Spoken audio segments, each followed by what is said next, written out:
प्राचीन भारत सिंधु नदी की घाटी से लेकर दक्षिण के समुद्र तटों तक अपनी समृद्ध और गौरवशाली सभ्यता के लिए जाना जाता है।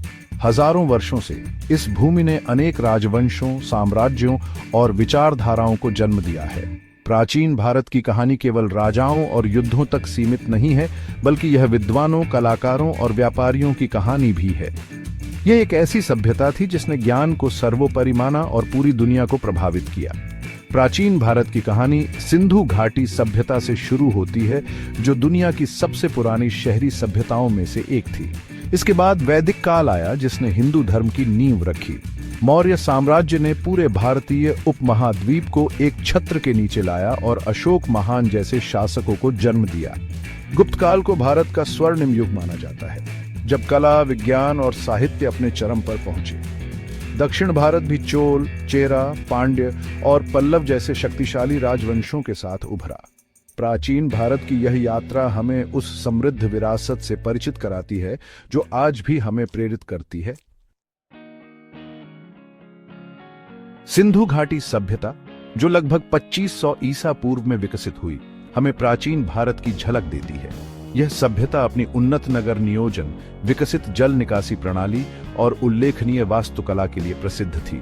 मोहनजोदड़ो और हड़प्पा जैसे शहरों में हमें चौड़ी सड़कों, पक्के घरों और स्नानागारों के अवशेष मिलते हैं, जो उनकी उन्नत जीवन शैली का प्रमाण देते हैं। सिंधु घाटी सभ्यता के लोग लेखन प्रणाली से भी परिचित थे, जैसा कि मोहरों और मिट्टी के बर्तनों पर पाए जाने वाले चित्रलिपि से पता चलता है। हालांकि इस लिपि को अभी तक पूरी तरह से समझा नहीं जा सका है।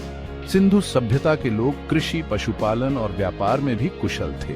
उन्होंने मेसोपोटामिया जैसी दूर दराज की सभ्यताओं के साथ व्यापारिक संबंध स्थापित किए थे। सिंधु घाटी सभ्यता का पतन लगभग 1900 ईसा पूर्व में हुआ। इसके पतन के कारणों पर अभी भी बहस जारी है, लेकिन यह स्पष्ट है कि यह सभ्यता प्राचीन भारत के विकास में महत्वपूर्ण भूमिका निभाती है। सिंधु घाटी सभ्यता के पतन के बाद भारतीय उपमहाद्वीप में एक नया युग शुरू हुआ, वैदिक युग। आर्यों का आगमन, जो मध्य एशिया से आए थे, इस युग की एक महत्वपूर्ण घटना थी। वेद, जो हिंदू धर्म के पवित्र ग्रंथ हैं, इसी काल में रचे गए थे। वेदों में हमें तत्कालीन समाज, धर्म और दर्शन के बारे में बहुमूल्य जानकारी मिलती है। वैदिक काल के बाद भारत में अनेक छोटे छोटे राज्य उभरे, जिन्हें महाजनपद कहा जाता था। इनमें से मगध सबसे शक्तिशाली महाजनपद बनकर उभरा। 322 ईसा पूर्व में चंद्रगुप्त मौर्य ने मगध पर विजय प्राप्त की और मौर्य साम्राज्य की स्थापना की।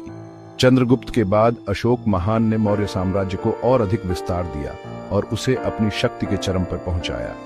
अशोक ने बौद्ध धर्म अपना लिया और उसे अपने साम्राज्य का राजधर्म घोषित किया।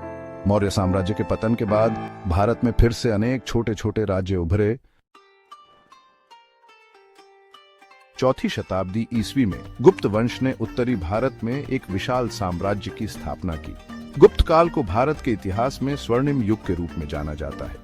इस काल में कला, साहित्य, विज्ञान और गणित का अभूतपूर्व विकास हुआ। कालिदास जैसे महान कवि और नाटककार, आर्यभट्ट जैसे खगोलविद और गणितज्ञ और वराहमिहिर जैसे ज्योतिषी इसी युग की देन है। गुप्त शासकों ने कला और संस्कृति को बढ़ावा दिया। अजंता और एलोरा की गुफाएं, जो अपनी भित्ति चित्रों और मूर्तियों के लिए प्रसिद्ध हैं, गुप्त कला के उत्कृष्ट उदाहरण हैं। गुप्त काल में संस्कृत भाषा का भी विकास हुआ और यह साहित्य और प्रशासन की भाषा बन गई। गुप्त काल के दौरान भारत का वैश्विक व्यापार भी फला फूला। भारतीय व्यापारी दूर दराज के देशों के साथ व्यापार करते थे और भारत से रेशम, मसाले और अन्य बहुमूल्य वस्तुएं निर्यात की जाती थीं।